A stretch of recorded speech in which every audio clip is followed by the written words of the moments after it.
Hello दोस्तों, welcome to your YouTube channel. और आज जो है IBPS क्लर्क प्री जो है 2024 का उसका भी रिजल्ट आ गया। तो जिनका जिनका सिलेक्शन हुआ, जिनका जिनका प्री क्लियर हुआ, उनको कॉन्ग्रेचुलेसन्स और best of luck for your mains exam. और जिनका जिनका नहीं हुआ, जैसे आपका RRB PO हुआ, RRB क्लर्क हुआ, IBPS क्लर्क हुआ, और ये सब सारा जो है आपका एग्जाम क्लियर नहीं हुआ, या किसी एक में क्लियर हो गया है, या सारा में भी क्लियर हुआ है। तो आप जो है नेक्स्ट एग्जाम जो है IBPS PO लास्ट होप है। एक तरह से लास्ट होप इसलिए बोल सकता हूँ क्योंकि कोई भी एग्जाम को आप ये मत सोचो कि आगे भी नेक्स्ट एग्जाम है, नेक्स्ट एग्जाम है। जिस भी एक एग्जाम है आगे आगे के मंथ में, जिस भी फर्स्ट एग्जाम होता है उसको ही आप जो है लास्ट होप, लास्ट अटेम्प्ट जो है मान के आप उसका प्रिपरेशन करो, ताकि आपका एक श्योर सिलेक्शन हो जाए। कम से कम अगर उसमें अगर आप अटक जाते हो तो नेक्स्ट एग्जाम जो है आपका श्योर सिलेक्शन होगा। अब मैं बात करूँ, मैं ये नहीं बोलूँगा कि जिनका भी नहीं हुआ IBPS क्लर्क में कि उन लोगों ने पढ़ाई नहीं किए या कंसिस्टेंट नहीं थे, ये मैं नहीं बोलूँगा। हो सकता है बहुत सारा रीज़न रहा होगा, किसी में वैकेंसियाँ कम होगी स्टेट में, या आपने एग्ज़ाम में कोई रीजनिंग का एग्जाम क्वेश्चन बनाना स्टार्ट करो, वहाँ जाके आप स्टक कर गए हो, या मैथ में कोई स्टक कर गए हो जहाँ आपको नहीं बनाना था। तो बहुत सारा रीज़न हो सकता है, या कैटेगरी वाइज कट ऑफ ज़्यादा चला गया हो, या अटेम्प्ट ही कम हुआ हो। तो ये सारा कुछ जो है हो सकता है, इसके बहुत सारे मल्टीपल रीजन हो सकते हैं। तो आगे जो है आपका IBPS PO एग्जाम है, तो होप आपको नहीं हार रहा है, क्योंकि आप कंसिस्टेंट तैयारी करते रहोगे, आप प्रिपरेशन करते रहोगे, लगातार प्रिपरेशन करते हैं तो आपका भी श्योर सिलेक्शन होगा।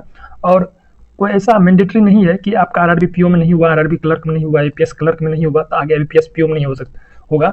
बहुत सारे ऐसे भी एस्पिरेंट है जिनका कहीं नहीं हुआ, किसी जगह सिलेक्शन नहीं होता, लेकिन IBPS PO में फाइनल हो गया, या SBI PO में फाइनल हो गया। तो होप नहीं हारिए और कंसिस्टेंट तैयारी करते रहिए।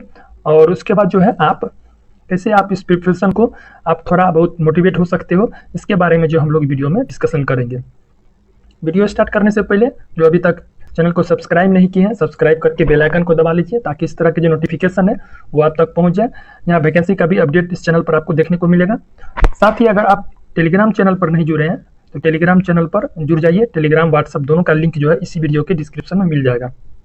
कोई वैकेंसी का अपडेट देना होता है तो वहाँ में अगर वीडियो नहीं बनती है इनकेस, तो मैं वहाँ अपडेट दे देता हूँ। अगर कोई वैकेंसी से रिलेटेड कुछ पॉइंट बताना हो या मैंडेटरी हो उसका वीडियो बनाना, तो वो आपको चैनल पर देखने को मिल जाएगा।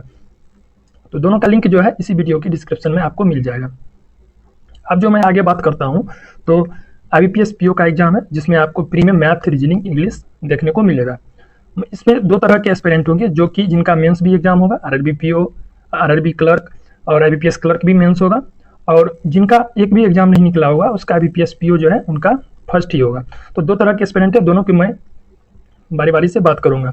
जिनका भी मेंस का एग्जाम है उनको तो बेस्ट ऑफ लक, और उन्होंने एक लेवल को जो है पार कर लिया, लेकिन फिर भी ओवर कॉन्फिडेंस होने की अभी ज़रूरी नहीं है, क्योंकि अभी आपको मेंस भी देना होता है, और मेंस ही मेन फैक्टर होता है आपके सिलेक्शन में। और बहुत सारे एस्पिरेंट होते हैं जो मेंस में जाके आप लटक जाते हैं, क्योंकि उसमें बहुत सारे सेक्शन आपको देखने को मिलेगा। करेंट अफेयर भी है, कंप्यूटर भी आता है, मैथ, रीजनिंग है, मैक्सिमम मार्क करना पड़ता है। ये तो फिर आपका क्वालिफाई नेचर हुआ, आपका सिलेक्शन का एक लेवल हुआ जो आप कंप्लीट कर लिए। तो ऐसा है कि आप अगर आपका प्री निकला तो मेंस भी आपका डेफिनेटली निकलेगा। कंटिन्यू तैयारी करते रहिए, और उनको तो पता ही होगा कि प्री कैसे निकाला जाता है, क्योंकि उन्होंने निकाल रखा होगा।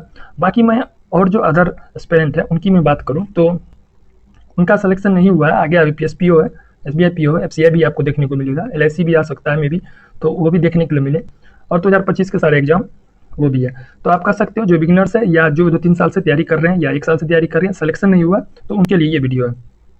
तो सबसे पहले अभी जो है IBPS PO का जब तक एग्जाम नहीं होता है, एग्जाम का जब भी आपका एग्जाम होता है उससे 5 दिन पहले तक जो है आपको क्या करना है वो मैं बात करूँगा।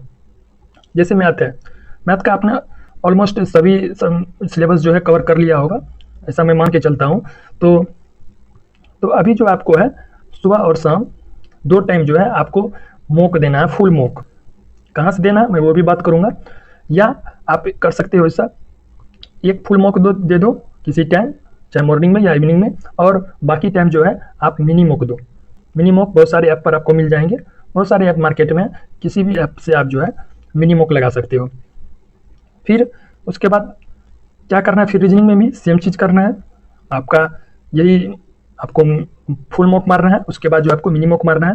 और इसमें क्या करते जाना है, और इंग्लिश की भी वही सेम करना है। ठीक है, इसमें करना क्या है आपको, एक कॉपी बनाओ, उसमें आप लिख लो कि DI, जैसे आपने DI लिखा है, ठीक है, DI आपको जो है कैसलेट है या ग्राफ वाला है, जो भी DI है उसका एक अलग पृष्ठ बना लो, पेज बना लो, उस पर लिख लो कि मॉक नंबर 2 में जो है ये DI दिया हुआ है, मॉक नंबर 3 में ये दिया हुआ है। इस तरह से आप मैथ का कर लोगे, रीजनिंग में कर लोगे कि पजल का जो है ये बॉक्स पजल दिया हुआ है इसमें, और दूसरा पजल इसमें दिया हुआ है। इस तरह से आप पेज बना लोगे। इंग्लिश में भी वही करना है कि फिलर दिया हुआ है, RC दिया हुआ है, क्लोज टेस्ट है, एरर है, कॉमन एरर है, ये सारा कुछ आपको पेज बाय पेज बना लेना है, सब लिखते जाना है।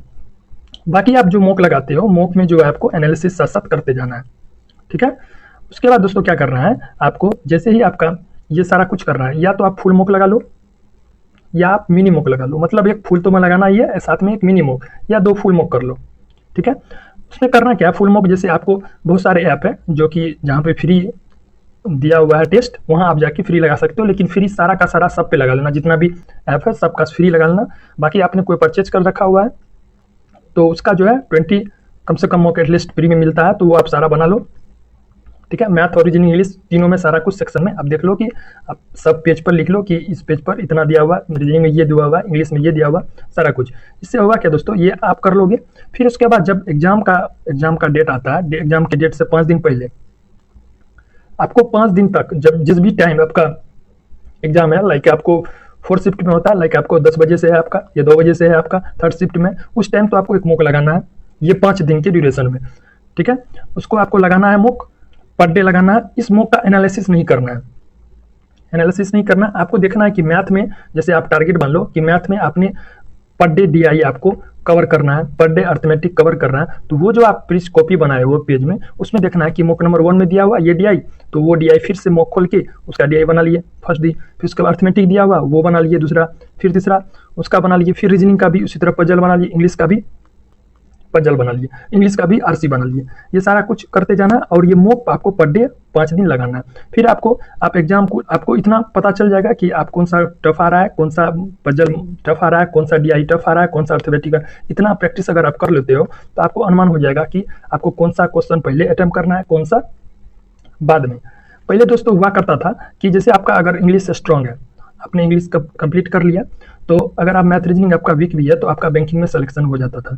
लेकिन अब जो है सिचुएशन थोड़ा चेंज हो गया है, क्योंकि आप एक्सपीरियंस एक से एक आते जा रहे हैं, तो आप जो है आपको सभी सब्जेक्ट में आपको अच्छी पकड़ बनाना पड़ेगा। ये नहीं है कि आप इंग्लिश कर लोगे तो मैथ रीजनिंग आपका गड़बड़ है तो आपका सिलेक्शन हो जाएगा, नहीं दोस्तों, ऐसा है कि मैथ रीजनिंग भी आपको करना है, इंग्लिश भी करना है। और आजकल जो है इंग्लिश ऑलमोस्ट सबका स्ट्रॉन्ग ही होता है, सबको अच्छा खासा स्कोर आ जाता है। अगर जिनका नहीं आ रहा उनको मैं एक ही सजेशन दूंगा, मिनी मॉक, फुल मॉक तो आप लगा ही रहे हो।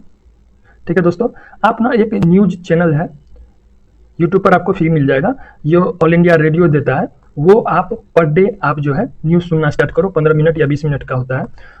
आप थोड़ा स्पीड बढ़ा लो, 1.5 का कर लो या 1.25 कर लो। इससे होगा क्या, आपका तो एक करंट अफेयर हो जाएगा।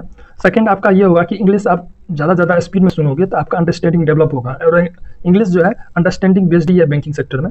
तो ये नहीं कि आप ग्रामर लेके बैठे हुए, कोई अगर बोल रहा है तो ये बेकार की चीज़ है मेरे हिसाब से। अगर आप अंडरस्टैंडिंग आपका स्ट्रॉन्ग है तो अच्छा खासा स्कोर आपका आ जाएगा। और अगर आप न्यूज़ सुनते हो बराबर तो आपका अंडरस्टैंडिंग डेवलप होगा, आपका करंट अफेयर के साथ अंडरस्टैंडिंग वर्ड पे पकड़ होगा, और आप जो RC दोगे या क्लोज स्टोरेज दोगे तो आप एक अनुमान गैसिंग करके भी आप सही बना सकते हो। तो अगर इंग्लिश जिनका कमजोर है वो दे सकते हो, जिनका स्ट्रॉन्ग है तो ऑलरेडी वो जो कर रहे हैं उन्हीं को आपको कंटिन्यू करना है। ये अगर आप करते हो तो मैं डेफिनेटली इतना तो जरूर बोल सकता हूँ कि आपका श्योर सिलेक्शन IBPS PO में नेक्स्ट एग्जाम में होगा। अगर आप सीरियस हो, कंसिस्टेंट इस तरह से डेवलप करते हो तो आपका डेफिनेटली सिलेक्शन है। क्योंकि मैं भी इस दौर से गुजर चुका हूं दोस्तों, तो मुझे भी पता है, मैंने भी बहुत भटका हुआ है, बहुत सारा चैनल देखा, बहुत सारा टीचर को फॉलो किया, तो फिर मैंने ऐसा कुछ किया तो मेरा सिलेक्शन हुआ। तो उस वजह से मैं भी आप लोगों को गाइड करना चाहता हूँ, कि गाइड कर रहा हूँ कि आप अगर ऐसा करते हो तो आपका डेफिनेटली श्योर सिलेक्शन होगा। उम्मीद है दोस्तों ये वीडियो आप लोगों को हेल्पफुल रहेगा। वीडियो हेल्पफुल लगे तो वीडियो को लाइक कीजिएगा, दोस्तों के साथ शेयर कीजिएगा, जिनको भी जरूरत है। जिनको जरूरत नहीं है वो स्किप कर सकते हैं, जिनको जरूरत है वो डेफिनेटली देखिए, और इससे बहुत ज़्यादा हेल्पफुल मिलेगा आपको। मिलते हैं नेक्स्ट वीडियो में नेक्स्ट अपडेट के साथ। Thank you for watching.